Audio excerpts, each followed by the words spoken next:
lezi hamba nawo amarongten namhlanje ngiphethe igame change umelusi madoda.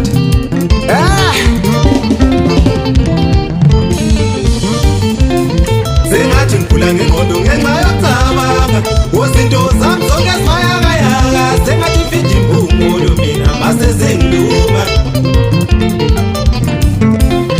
Sengathi ngikhula ngengqondo ngenxa yokucabanga wozinto zami zonke zivayakayaka. Sengathi mfiji impumulo mina mase sengiluma. Ngoba nilabo basenza impumulo endleleni yakho qaphela mngani wami. Uphinde njalo ubone usiyazi sebengayixazulula le ndaba.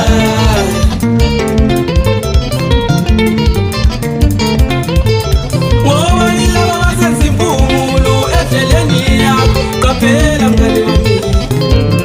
Uphinde njalo ubone usiyazi sebengayixazulula le ndaba.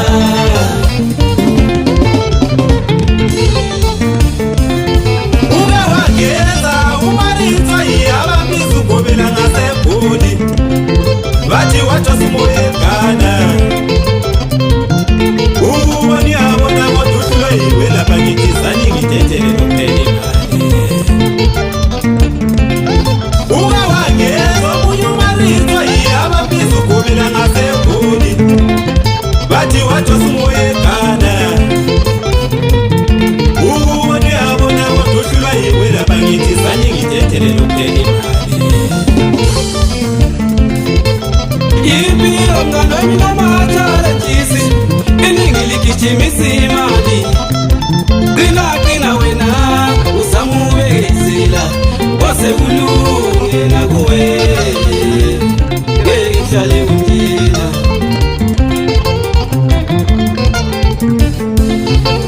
Impilo mngani wami nama-challenges, iningi ligijimisa imali. Qina wena uzama ubekezela kwase kulunge nakuwe. Ngeke ngihlale kunjena.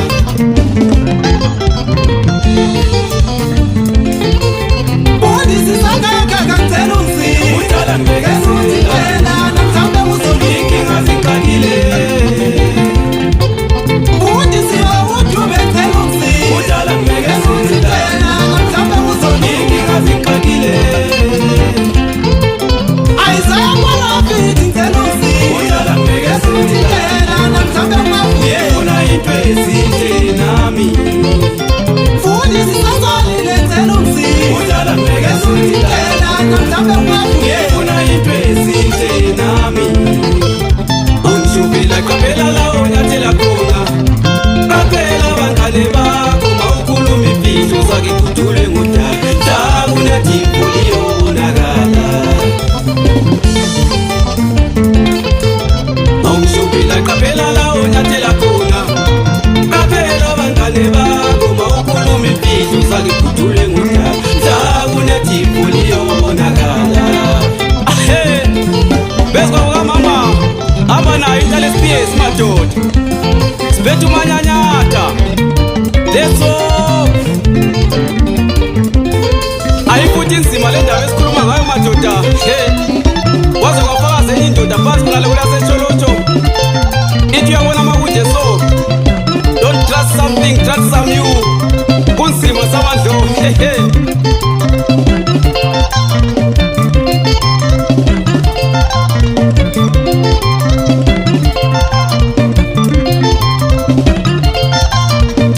Wazali nayo wafuna basekhaya.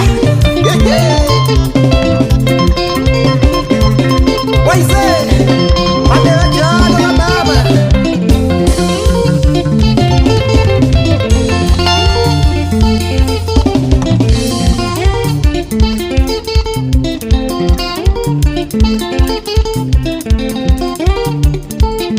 Ayakhala amadoda afana nabo maqoba amadoda athi hayi ukukhula kunzima amadoda.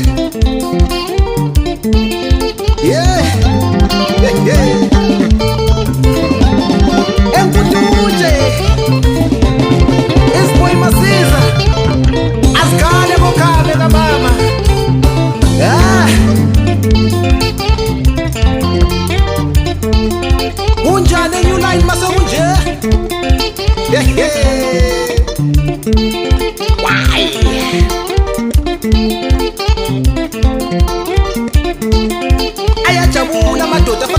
ubaba madoda